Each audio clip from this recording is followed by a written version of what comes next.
Thank you for tuning in. This is Cage Against the Machine. Love it. We just came up with that name. Yes. We're gonna stick with it though. We're going to stick with that. Yeah. You're here with. Why don't we introduce ourselves? I'm Josh Shia. I'm Brane. And I'm Brett Sweet, and we are the Cage Against the Machine. We're your podcast for MMA, the sport we all love, and all things that have to do with this generation that wears backpacks and works in offices and listens to hip hop. Yeah, might know a little bit of Marvel stuff. Oh, Marvel. Yeah, we some might throw DC, that in there. throw into that. Watch some anime. Yeah, we watch anime. Yeah, that's how we do. But here what we're doing, we're talking about UFC 184. Yeah. This is the Rousey Zingano fight. It's major. It is major. Why would you say it's major, Brett? First, it's supposed to be a card with 2 belt decisions. Mm-hmm. But of course, we lost the Weidman Belfort fight, which is, from the card, which is ironic because we can't do air quotes on podcasts, but we lost.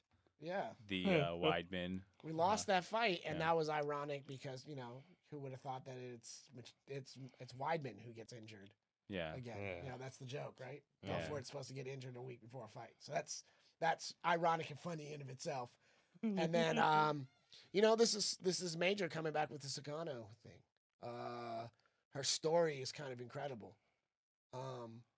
Yeah, heartbreaking too. I mean, she's gone through absolutely so much, and I actually, we're gonna get Brane to talk a little bit about that in a little while. But first, why don't we just make some predictions on who we think is gonna win?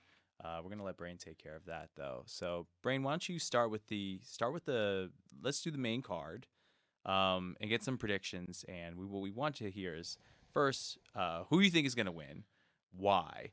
And then I think you guys are going to understand a little bit why we let him do these predictions, because this is the person that knows the most about the camps and also about the fighting styles of these people and everything. And actually, Brett, one thing I want to also talk about later on is, what you think of in terms of, the some of the Silva stuff that we've gone through just recently. But first, what we're going to do is we're going to get some predictions from Brane. Brane, why don't you take it away and start from the bottom up? Leave the best. We think we want to leave the best for last. Oh, right, Brett? yeah. You got to end it with the big shebang. First off, we got a nice matchup with Tony Ferguson taking on Gleison Tibau. Tibau's one of these guys that have one of the longest tenures in the UFC. He's a crafty vet, and I would never count this guy out at all. But Ferguson, man, this kid's been on a tear. He won the Ultimate Fighter. I don't remember off the top of my head which one it was. There's like 25 of them by now. And I just feel like he's just been improving every single fight. Mm-hmm. He's shown tenacity. His striking has always been on point. Yeah, striking, definitely. He's been showing improvements in his grappling in both defense and offense, and so I think I'm gonna go with Ferguson on this one. But like really, I said, I could never count Gleison out. You know what I mean? He's a savvy vet. Yeah, Brett, how about you? Where do you weigh in on that? This is interesting. I don't know where to go with this one, but like Tibau may be the gatekeeper into the top 10 for the division. Mm-hmm. Now, correct me if I'm wrong. Wasn't one of Michael Brown's finishes Tibau? Wasn't that the dude to knock him out? So I mean, he's got. I think Michael Johnson. Michael Johnson, yeah. So I mean, he had he has an ill chin. He's got ill abilities, but he also is not the most exciting dude. Sometimes he looks like he's surviving, right? Yeah. I mean, he's a cop in Brazil, right? Is he? Yeah, and he looks that way. You know what I mean? So he's kind of like, like it's interesting. I don't know. I haven't seen him take his offense to where he can actually finish, where Ferguson is there. Okay. So if you had to make a prediction, what is it? I'm gonna trust Brane, man. Like I've learned that the hard way. I am gonna go with Brane as well. Moving on to the next one. Who do you have on the next one, Brane? You got Rich Walsh and Alan Jouban. Walsh he was one of these guys on when it was, I think, the Aussies versus the Canada Tough, and he's always been one of those guys, not abundantly exciting, but never in a boring fight either.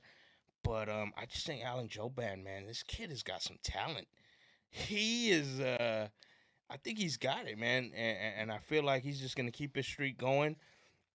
I don't know if he'll finish Walsh because Walsh is a tough guy. Yeah, he's a big, tall as well. Like he's tough as but nails. I wouldn't be surprised if he does. Yeah, that's the kind of power and technique that Joban has showed, and is this kid's. I think he won bonuses in both his UFC fights. I'm not sure about it, but I remember both fights being pretty damn fun. Yeah, but Brett, where do you weigh in on that? Well, you guys know I obviously want Joe Ban to win because, and we'll talk about why later. You know why, but I mean, I also get the sense that I think Walsh will probably. I think a lot of people look through Joe Ban because he kind of has got that like Elias Theodoro thing going on too. Yeah, who I absolutely hate. I absolutely hate. He's very good. I absolutely hate. But if you don't hate that guy, yeah, but I'm noticing a pattern that's working for them. Yeah. So I might have to pick him up. Always has. Yeah, and somebody already got him. Oh, of course they did. Yeah, for those of you that don't know, we have a UFC fantasy league that both Brane, Brett, and myself participate in, and so that's definitely going to come up a couple times. On a random draft order, somehow within 30 people, we ended up being back-to-back picks. But wait, who's number one right now?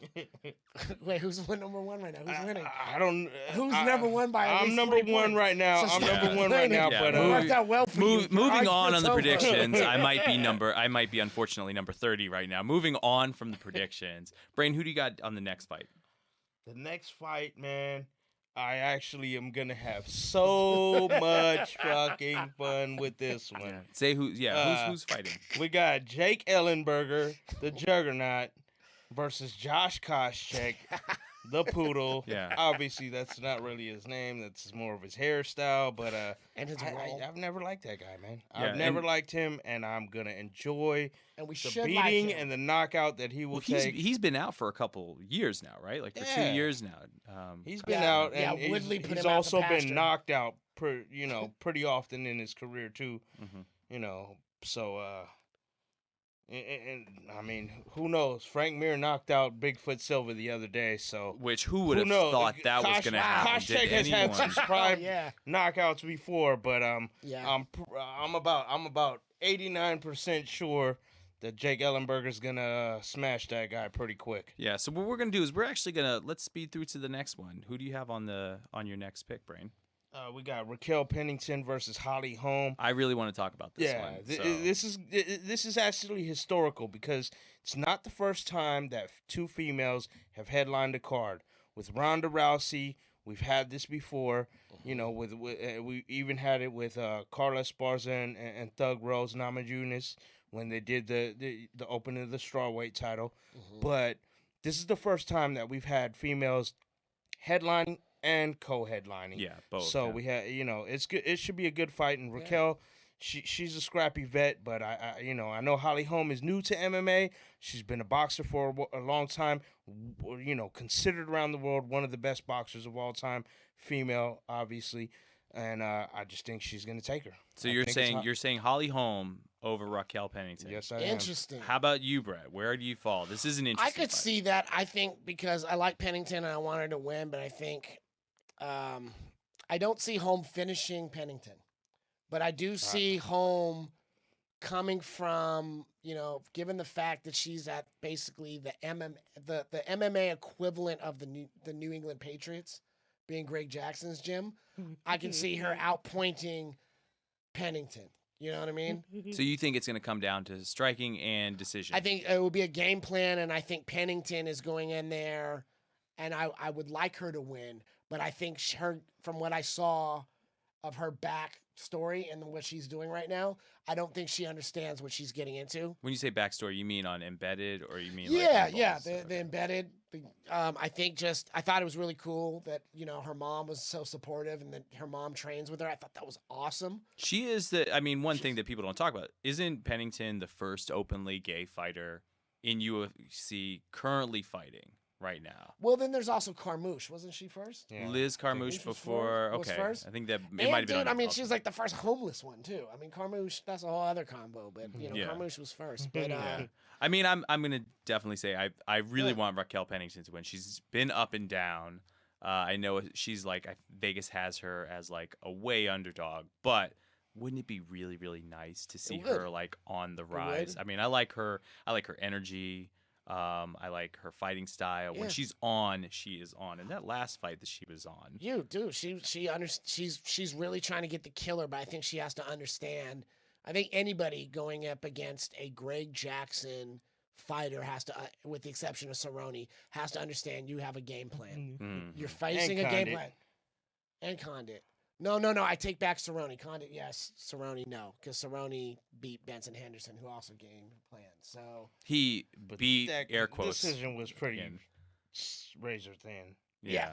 But it still got the decision. So that's what that camp's Let's talk about the main event now. Wow. So where are we at? Of the evening. Brane, who do you got on the main event? Man, this is actually tough to choose. I know everybody says Ronda Rousey's gonna blow up, you know what I mean? First round armbar as usual, and we know that she's been taking the deep waters now. You know, went a couple of rounds with Miesha Tate a couple of times, and Zingano. This is she's the first mother in the UFC. She's a scrapper, man, and she might actually have the edge in striking. Now, in grappling, she obviously, no matter how good your wrestling is, Ronda Rousey is an Olympic judoka. She is a straight judoka. I mean? Yeah, absolutely. You just don't want to let her get her hands on you like that. But we know that Zingano can come back. We know that, as you had said a little while earlier, that she can, you know what I mean? She's known to kind of start a little slow and finish strong. So I think Ronda's going to get tested like she's never been tested before, but I still got to go with her. And I think she's going to finish Zingano by the fourth round. Brett, where are you at on this? I don't know where to call it. I mean, there's some signs in there that's weird. Okay, so let's take Ronda. Big fan. I love her attitude walking to the ring. She's got that Diaz energy. I love seeing that. She definitely is here to entertain. But I also feel like at the same time, her judo is incredible, but she really hasn't faced anybody who has good jiu-jitsu and ground. She's going to get the takedown. There's not a woman who's going to stop her takedown. Sarah McMahon is a Olympic wrestler. Still not there. Interesting. Why? Still not Olympic wrestler, but still not chokes hold defense like her. You know what I mean? Mm-hmm. Okay. So then you also have Zingano, who, has got really ill striking, got an ill ass or Muay Thai clinch. You know what I mean? Can transition that into takedowns, but is really very good at jiu-jitsu on the ground. So I feel like at the same time, I've not seen Zingano in those deep waters. And again, Brane was bringing that up with Miesha. Like, Miesha's like, how do we put it? Like, we haven't seen her in a fourth round. So we don't really know how good Ronda would be that way, both. So it'll be an interesting fight. I think probably Rousey will win, though. Rousey. Well, this is like one of the first fights where I love Ronda Rousey. I love a lot about her. I like her energy. I like, how she is on and off the mat. This is probably the first Rousey fight where I'm not going to be upset if she loses because I love Kat Zingano as well. Right. So it's like, I want to see a good fight. It's better for the sport if Zingano wins. Why? Because then you have a rubber match. Because you've already set up 2 more fights. And the interest about this woman who could not be beat and who was finally beat. Yeah. And it's more than one woman, so it's not... Also, Zingano had that break, Yes. And has gone through so much personally. Yeah. And, and one thing that we're going to talk about later is like, really what these fighters go through, to get to the match and to get to the canvas. You know, like we go and we see like all these great fights, but then there's so much that goes into it, you know. Right. And so I think we have our predictions. Yes. You heard ours here. It's locked into podcast land. So we can't be taking it back. And what we're going to do is we're actually going to take a little music interlude break. Let's take a break. Right now, we're going to come back with a little bit more Cage Against the Machine. Just gotta show a little willpower. Dreams becoming a reality. Willpower, dedication and devotion. Willpower, concentration and focus. Plus willpower. I gotta make it, give it or I'ma take it. I gotta make it, give it or I'ma take it. I gotta make it, give it or I'ma take it. I gotta make it, give it or I'ma take it. What part you don't get? Show me to the pond, and I'm gon' fish. Money with a side of hustle, my favorite dish. Sharpshooter swagger, I can't miss. And while you out chasing ladies, I'm thinking longevity. I'm thinking about they babies. Get a couple generations under my belt, so my kids can settle wealth. Huh. Time is money, and ain't a whole lot funny when it's telling jokes. And right now, mine sound like a comedian, but I'm a heckler, disturbing the set. Don't disturb the best. A masterpiece is in the making. Would call myself real, but all of them be faking. So instead, how you doing? They call me Bob, starving artist, and I'm striving for that mogul status. Separate myself, hope they don't notice. Don't take offense, I just can't do bogus. I don't play games, you can keep the tokens. Tricks are for kids, say the hocus pocus. Tracing my dreams like it's running from me, while I watch y'all hit the wall, test dummies. Look no further for who's next, homie. Dark skin prince, I'm still fresh, homie. Just gotta show a little. Welcome back to Cage Against the Machine, guys. Here we're talking about MMA and all things MMA. We have a couple things that we want to discuss today, kind of, you know, related to the UFC 184 fight. What we want to do is like talk about, you know, these fighters, these people that we see on television. They go through so much to get into the ring.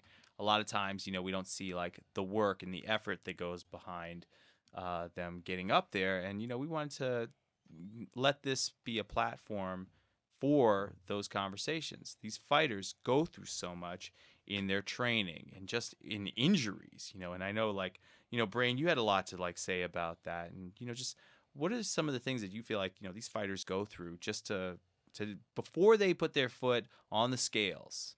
What happens? Well, I mean, you know, these guys have to go through a lot. Through training camp usually is going to be around 12 weeks, you know, 8 to 12 weeks, give or take.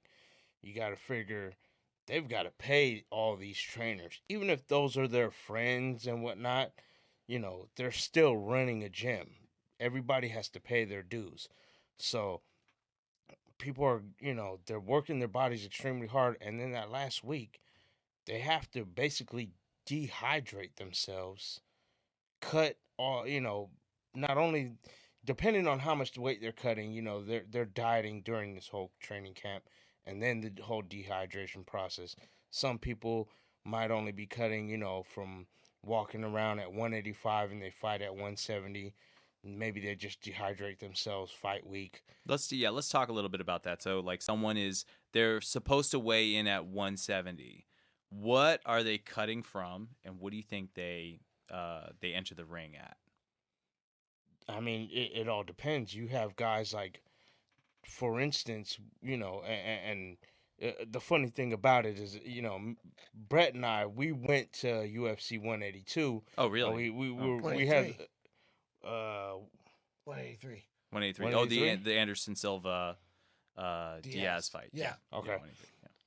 So, you know, we had the whole VIP thing, and we were downstairs, and we met Rumble Johnson. What's he like in person? He's a really awesome dude, That's right? dude. But I told him, I was like, I'm proud of you, man. Yeah. I've been a fan since the welterweight days. And he laughed and he said, we don't talk about the welterweight days. And I was like, well, you know, that's, you know, overcoming and perseverance and whatnot. And look at you now, you're about to be future champion. And he was like, I feel you, but we don't talk about the welterweight days. And here I am bringing it up. But look at a guy like him. He used to fight at 170, and he did it successfully for a while. And then he started having issues. Because his body type doesn't really, the guy fights at 205, and even, his first time in the UFC that he went above 170, he was supposed to fight at 185 and actually missed weight there. And Vitor beat him, and then they fired him, or he went and fought elsewhere, and he even fought at heavyweight. Really? And a couple of times was contracted to fight at 205, I think, in Titan FC, and showed up a little heavy there. But now he has it together. Yeah, he looks really good at light heavyweight. Yeah, exactly. But you can see how massive this guy is, and obviously over the years you get a little bigger. But still, at that same frame, he used to fight at 170. So you figure a guy cutting to 205 now in his career has to be walking around at least at 225. To cut all the way to 170, that's over 55 pounds. I mean, that's just so much. So that's a lot. So these guys, first, what they're doing is they're lifting weights, they're building muscle, and then we ask them to squeeze their bodies out like a sponge. Well, that's kind of an extreme case, but I was just referring to that as it could get, some guys do go from weighing 160 to cutting down to 135, 125, on fight day, and then you rehydrate. They don't get all the way back up to 160 that day, but they might get to 140, 145. You know what I mean? Something like that. But and keep in mind that's that 40 to 30% of the fighters who can be a professional fighter, who have the luxury of doing that because they've made enough money, they have enough cash flow, right? Whereas the other larger percent, the 50 to 60 to 70 who are working full-time firefighters, plumbers, construction workers, carpenters, you know what I mean? This is not necessarily this is not a sport where it's 9 to 5, Monday through Friday, I'm a corporate lawyer. Yeah, unless you're Randa Marcos, who I love, and is a pharmacist. Yeah. This is a pharmacist. But even then, you've been to the pharmacy at Walgreens. That's not easy work. No, it is not easy you know work. what I'm saying? You see how the people talk to you. I mean, good thing. That's where it's almost cheating because she gets to use her work on the job. You know, someone's screaming out you got my prescription. She's like, what?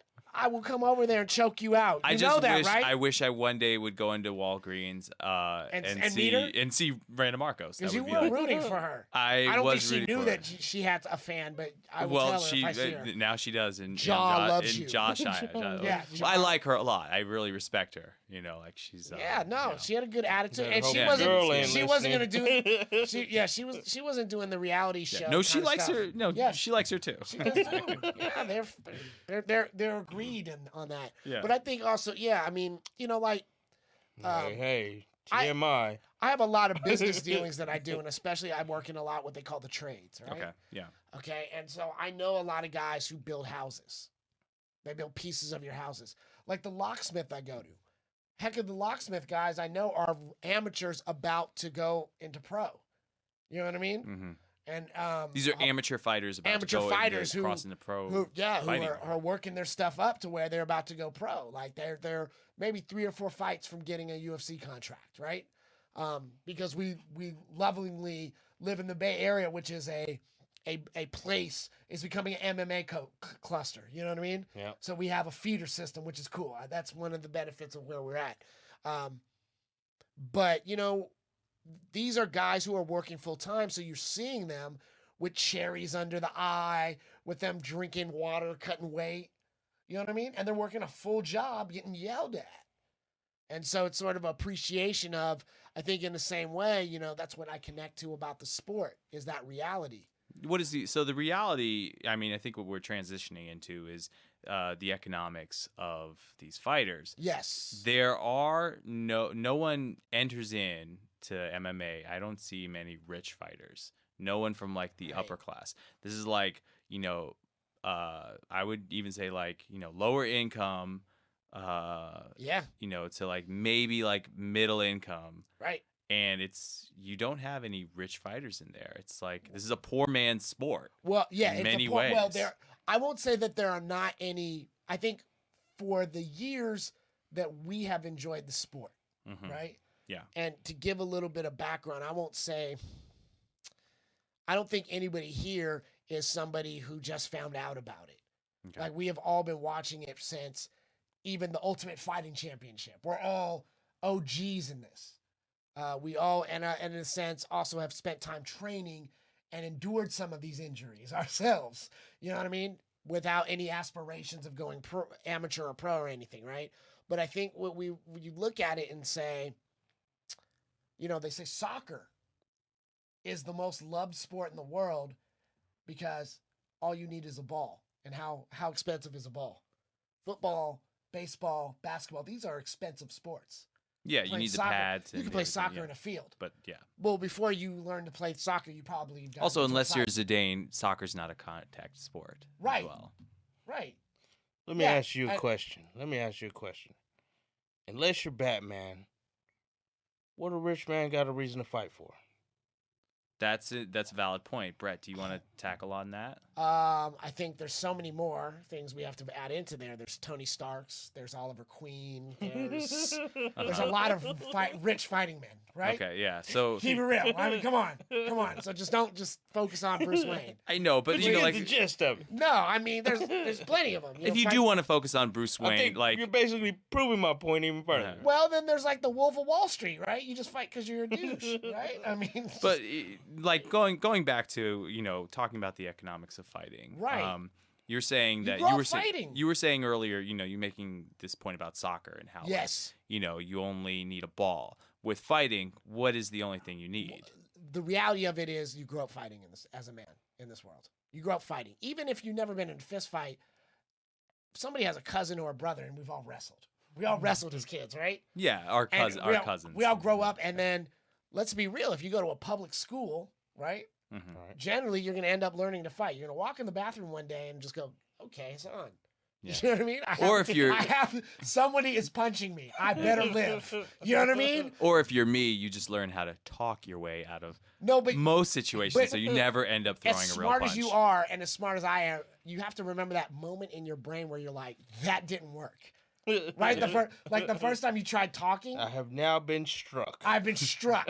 Next time I need to be smarter and have my speech ready before they throw the bat at me. You know what I mean? But isn't it Mike Tyson that said everyone has a plan until they get punched in the mouth? Face? Yeah. Absolutely. And so I think there's the economics of it. I also think, to the point, I think this is what you're getting at. Correct me if I'm wrong. You have these countries that because of the economics and the social economics, right, that the environments are a lot harsher. And they're not fighting to get out of the hood, which, you know, the hood is terrible. But let's remember that the hood in America is still better than, you know, the hoods in Brazil or Sao Paulo, or right. Yes, Russia. Let's start right. Well, let's just be real. Actually, let's not get into that conversation where we rank the hoods of the world. But we can all equivocally agree that in America we got some pretty good hoods in terms of you know. You have running water. You know what I mean? They have dudes with machetes and Ebola running through every day. Yeah, What are you complaining about, homie? You know what I mean? You know, 12-year-old kids like with AKs you're rocking a G Unit shirt and a South Pole like pants, talking about thank you, you know, for dropping this from the airplane. Yeah, land of opportunity, everybody. And we're sitting here with our Metro PCS phones, going, God, it's hard in the ghetto. You know what I mean? I mean, the reality is, though, I think there is that correlation between it, and I think that's where you see also, as we were talking about, the access to the type of fighting style you have too, right? I want to point out one thing that, you know, just came up just in terms of, you know, training, economics. That's our discussion right now. Tyrone Woodley. At the end of his fight, you know, Kelvin Gastelum last time, and I think, Brane, you might have some things to say about this. Kelvin Gastelum did not make weight. He had to do like a catch weight. And you guys were at the fight, and I think you guys were live tweeting. And I heard about Kelvin Gastelum not making weight from you guys' tweets. Okay. And then by a rule, Tyrone Woodley gets what, 30% of Kelvin's purse. I want to point out that I was the first person in the world to know that Kelvin was not going to make it. Yeah, because you saw him. Look you at said the way he's walking up the stairs. Yeah, but then what did Tyrone Woodley do? I was like, no, look, he's stepping on the scale with his shorts on. He must not be tripping. He's not tripping because he's 8 pounds overweight. No, what did he's I say not even close. Yeah, what did he say? I sung some Tupac. Remember, I was like, He's on the stair looking flabby and sick, trying to play a hate on my. But you said you had Brett. You had pointed out Tyron Woodley to me, and yes, at the close of the fight, he said that I've been at that table. I remember what it's like to be poor, and I remember what it's like. I don't need his purse. Let him take it. Camps are expensive. Yes. And Brane, you had mentioned that, like when you're running a camp, you are paying for trainers. They might be like your closest friends, but you're still paying for like all these trainers, and camps are expensive. And these fighters go through so much just to get into that ring. Here's the weird thing. Think about this as a business model, man. Like, depending on who you are, if you're established, your fight camp, right, it's a bunch of variable costs.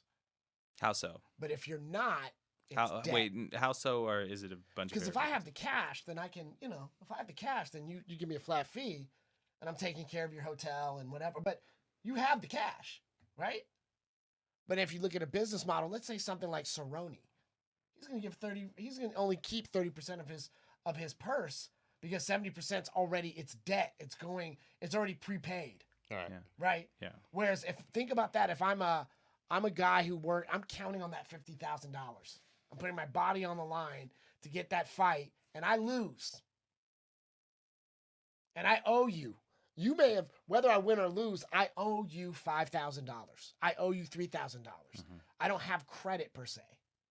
Right? So now I have to fight again to try to pay you from the last stuff that I already owed you. Yeah, I mean, and that just brings up back to our general point is like these fighters go through so much, not just in the ring, but then also leading up to and then after that. And why don't we wrap up this section with I'm going to throw these guys a wild card question. What about do you guys watch fighting documentaries? Mm-hmm. What's one that you guys could recommend? So, like, for example, there was... Yeah, go ahead, Brane. What's one you can recommend? Oh, man, I don't remember the name off of the top. Describe top of my it. head. It's about the one about Mark Kerr. You remember that one? Yeah, I do.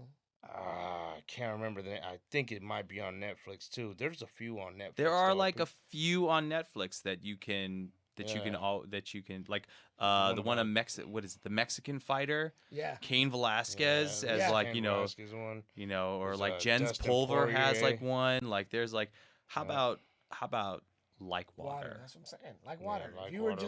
if you wanted to know a reason to get into the sport, like water, right? And just the fact, hey bro, my rib it hurt very bad. Hurts very bad. I'm gonna have to choke him out though, bro.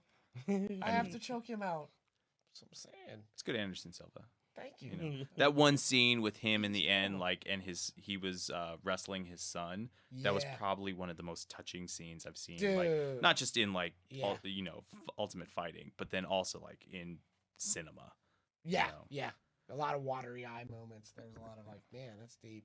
Well, you know how we do. We're going to take a musical break, and you'll be right back. You've been listening to Cage Against the Machine, y'all. Jerry West on, ready for war, I got my vest on.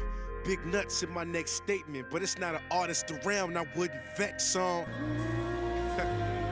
Big dreams, luxurious homes and fast cars. I'm trying to get there quicker than NASCAR. Jeff Gordon ain't got a need for speed like me, nah. People telling me to count your blessings, but y'all missing the message like a failed text. Listen, it ain't about money, it's no need to speak, cause hope is not a coat, but the world is bleak. Gotta get it, I gotta win, this my champion's anthem. Failure is not an option, neither is stopping and think or watch inspire my plot to get to the top. So what the fuck is my deal? All these lame niggas eating, what the fuck is my meal? It's cool, about to fly past you, catch JetBlue. Leave them drowning like Katrina, hope you can swim, dude. Or be shark food. On my machete shit, I stay sharp, fool. Hip-hop ain't dead, it just need a restart. So consider this the genesis, as me and my team build Noah's Ark. My worst fear is never being content. Never satisfied with the lavish life. Couple kids and a wife, and I still think the grass is greener on the other side. But fuck it, I'm about to go for the win.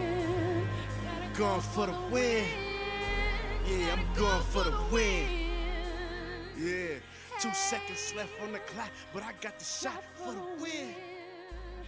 You're back with Cage Against the Machine. I'm here with Mr. Brett Sweet and Mr. Brane. Brane, you didn't get to give your last name. Is that are you trademarking yourself as Brane right now?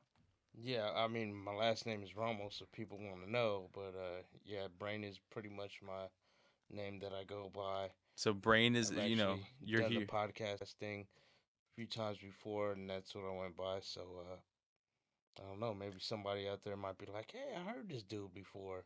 Yeah, we're thinking bit on the 49ers and some MMA, so. Yeah, we're thinking like you're here with like Brett and Brane. Yeah. We're still working on the trademarking. We thought we would start this segment in honor of Black History Month. We're in Black History Month, the shortest month of the year. What's up with that? But I digress. We're starting with who is your favorite, or let's say the top 3 black fighters fighting now or past fighting. Yeah, so let's say all of UFC or MMA history. Why don't we start with you, Brett? This is no surprise. I'm going to be an Anderson Silva fighter for life. Are you going to put him as number 1? Number 1. No need to rank, but you'll probably put number 1. Yeah. For symbolic value of just, being who he was. And then number 2, I'm going to go with Rashad. Why? Why Rashad? I think Rashad came in at a time when it was perceived that African Americans or black people weren't really contenderships in terms of the UFC under the rules. You were saying earlier we were celebrating 10 years ago. Yeah, when, it's kind of that, his ability to kind of do what he did at that time. It was still kind of a good old boys club. And also he didn't do the shuck and jive interviews or the Mr. Slick. You know what I mean? Yeah. So you're saying Anderson Silva, Rashad Evans, and then who's your third? Now this is funny. Okay, the third one, Rampage.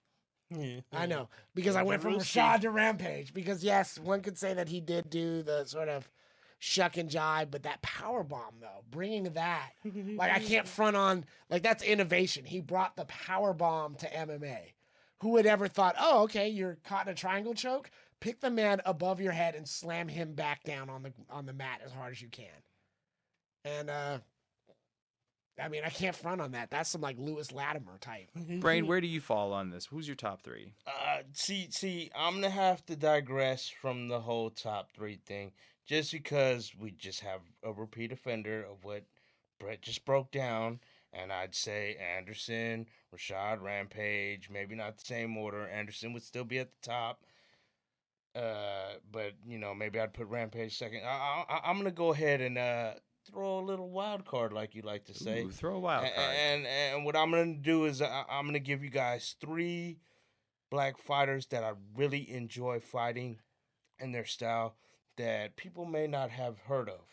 Okay. And the first guy I'm going to go with is Tyrone Spong. Now, Spong is not exactly always an MMA fighter because he is also a kickboxer, but he does fight MMA. He switches off from here and there.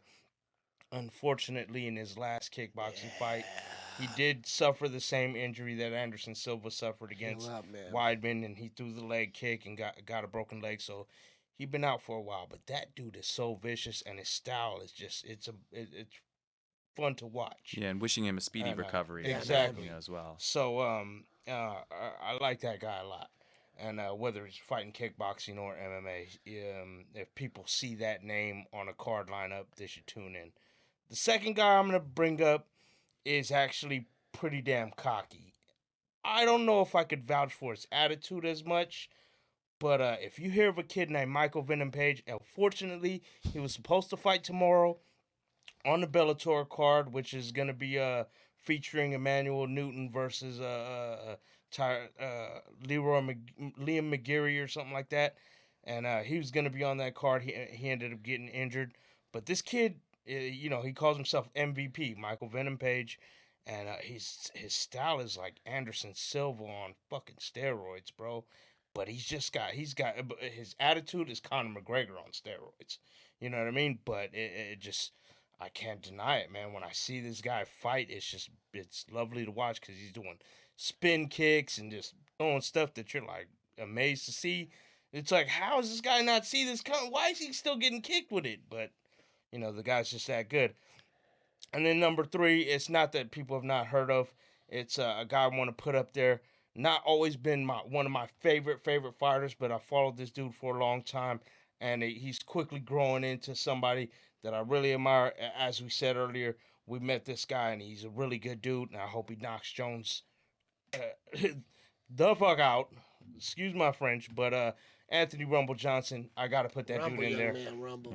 Yeah, man. That guy, really proud of what he's overcome in his career, and I think he could be the guy to do it. And clearly wants to be a role model from what we saw. True that. Great, great list. And I think like, that segues really nicely into like, our topic on, performance enhancing drugs. Anderson Silva, legend, has been popped. First drug test came back positive. Second, not so much. And then third, again, for performance enhancing drugs. Is there a reason why he is tested more often than like other fighters that are, let's say, other white fighters? I mean, does race play into like MMA at all? Brett, do you have anything? I know you have strong feelings about that. Do you have any thing to say about that? Yeah, I do feel like there is a perception.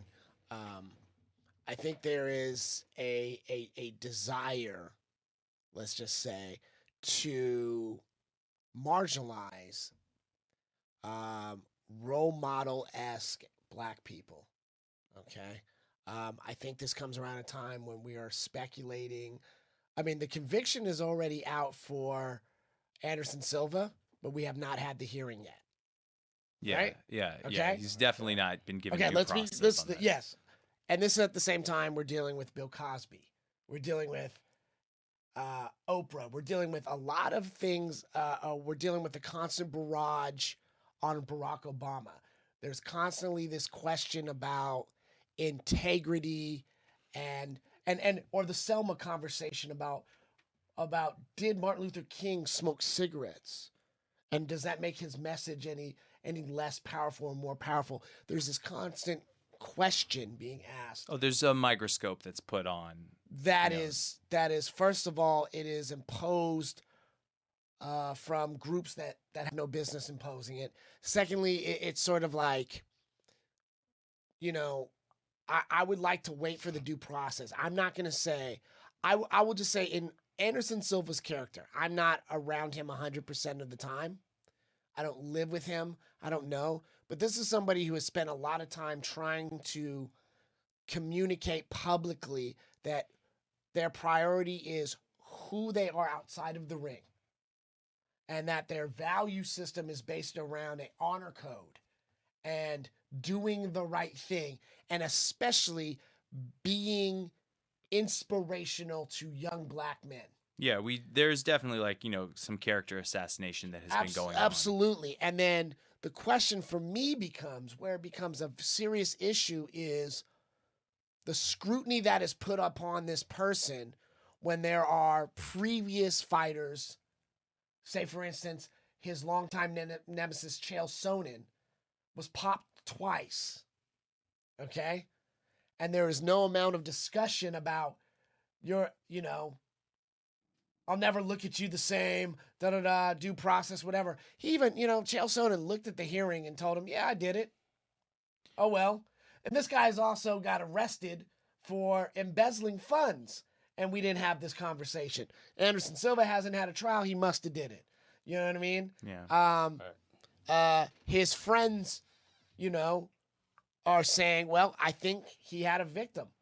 I think he was somebody who may have been set up or whatnot.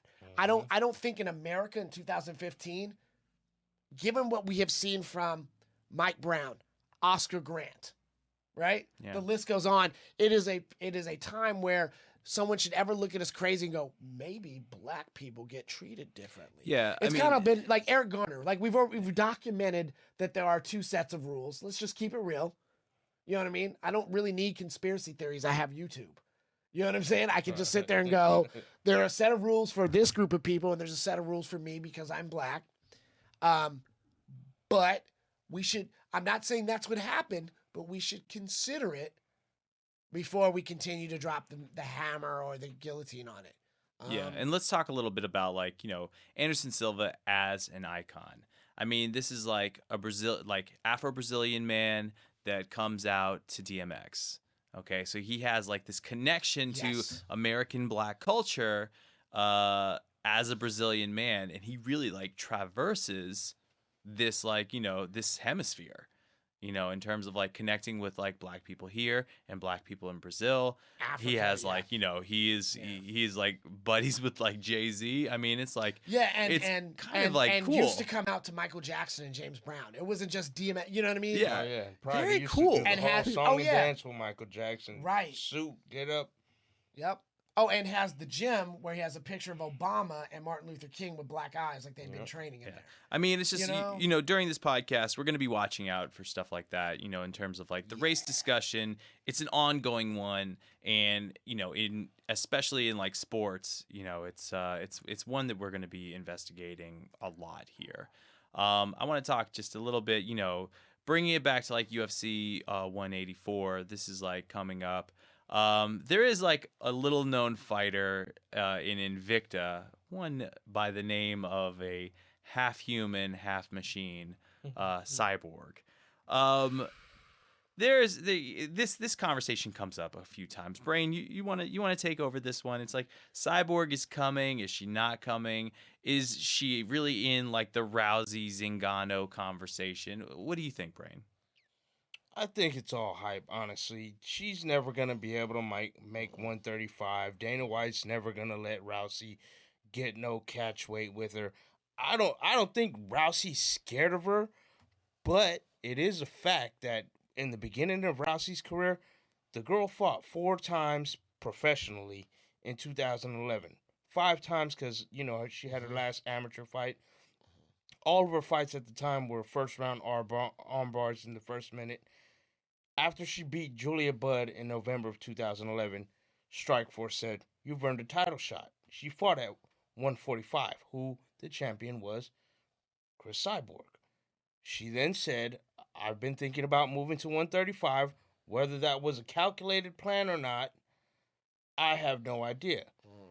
They granted her that title shot against Miesha Tate, who was then the 135 champion. She beat Miesha Tate, again in the first round. But the first time that she had went past the 1 minute mark, she got the armbar in the first round in the 1 minute mark, but Tate fought out and then armbarred her later in the 4th minute. You know, one could argue, hey, she knew Cyborg, you know, whether or not you could say Cyborg would have beat her or not, it is a fact that that's a tougher fight. You know, and she could say, Miesha Tate, guaranteed win. Cyborg, I might be rolling the dice here. Or maybe she really said, you know, I've fought at this weight and I feel like I can cut further and utilize my skills. As we talked about the weight cut earlier, some people, you know, they feel like they're faster at a lower weight class. You know, especially when it's only 10 pounds less. We have those big weight jumps within welterweight to middleweight, which is 15 pounds, and then middleweight to light heavyweight is a full 20 pounds. Same from light heavyweight to heavyweight. You know what I mean? So what you're saying, if I hear you right, is that Rousey essentially is GSPing. She could be, especially when you consider the fact that Cyborg has been documented from doctors as being clinically proven that it would be unsafe for her to drop to 135 pounds for a fight. That's just the way her body's built. And as my friend Brett here earlier pointed out, she might be a man. So she just can't. Than women. Sure. I mean, we know how them Brazilians do. Obviously, she doesn't have a dick and she's walking around with balls. But, you know, there are operations where men can become females and females can become males. It's just the life that we live in, and people have to accept it. Maybe she was born a male, and she transitioned to a female, or she's just horse ugly. I don't know. But she's a good fucking fighter. You know what I mean? It could be kind of Liz Carmouche, where, when she's not fighting, she's actually Uriah Faber. You know what I mean? And she just forgets to switch back over from her. But who would she be? Vanderlei Silva? Oh. Well, I can't be clowning on Vandy like that. That's my boy. So you're saying he's not fighting right now. Bringing it back, you're saying that like basically the only way that something like that would happen is if there was some sort of like catch weight, which is basically like no one's gonna let that happen. For those that don't know, a catch weight is where the two fighters would meet somewhere in the middle. Like obviously 140 pounds when you take 35 and 45. Somewhere around there. In boxing, it's a little different because they go to 47 and 49, all that stuff. But, apparently Ronda Rousey keeps saying, nope, you fight 135, you come to the UFC, and you win some fights, and you beat a contender, and then I'll let you fight me. Cyborg Santos says, bitch, you keep talking shit. Why don't you just let me fight you? You've been ducking me for a while, which one could argue may have been the case at one point in time in Strikeforce in early 2012. Well, you know what she's hiding behind now, though. Now she's the golden child of the UFC. She's the first woman champion of the UFC. And don't get me wrong, I'm still a big Ronda Rousey fan. Yeah, I think she has great attitude. She's a great role model for young girls. I have a 14-year-old daughter, so I can appreciate someone like that. I think she's a badass broad that can whoop the shit out of me. You know what I mean? Yeah, I'm not fighting. Yeah. I mean, you know what I'm saying? So I don't even want to be friends with somebody who is willing to fight. You know what I'm saying? Right. Like you got a homegirl, she's like, I'm gonna go take Ronda. You're off my friends list. Right now. Yeah. You've heard our predictions in terms of like, who's gonna be, Brane has already run you through like our, I think we universally believe that like Rousey's going to win this next fight. I think we can all agree on that. One wild card question I have for you guys, just to kind of like wrap it up. Who would you fight, living or dead? Kid Rock. Kid Rock. Mm-hmm. Why? Is it the hat or the greasy hair or the belt buckle? It's the belt buckle, like the general kind of like demeanor. How about you, Brane? George Bush. George, can you be more specific? W, I guess. So you're just gonna like put it out there as like why? Because he doesn't care about black people? No, because I know I'd win and it'd be fun as shit. Oh, okay. I'm gonna go with probably another president. I'm gonna go with what was that guy? Teddy Roosevelt. Really? Yo, that would be. Is that the one with polio? No, that's Franklin was the one with polio. I'm about to say that's cold. Teddy's the one that like went. He went like hunting and like he's kind of like. He like with the automatic weapons. Yeah, he's like a tough guy. I think the Wild Bunch. I think it would be like an actual fight. Didn't he actually steal those states from Mexico? Didn't he start like the Spanish American War and steal Texas? I think Teddy Roosevelt was kind of like the Putin of like back in he was like our Vladimir Putin back in the day. He's like, I changed my answer to Teddy Roosevelt as well. I'm just saying it would be like a really good fight and it would be challenging. I say we all three just mop this fool. we would have to jump him because the man was an Oxbow man. So anyways, that's I think that's our show for I'm going today. Tanya Harding on his knee since I've got a knee injury. I want to thank you guys for tuning in to Cage Against the Machine. You're here with Josh Shia, Brane, Brett Sweet. And please tune in next time. We'll probably be here again doing 185, talking about all things MMA, race, and the whatnot. You all take care and have a great day.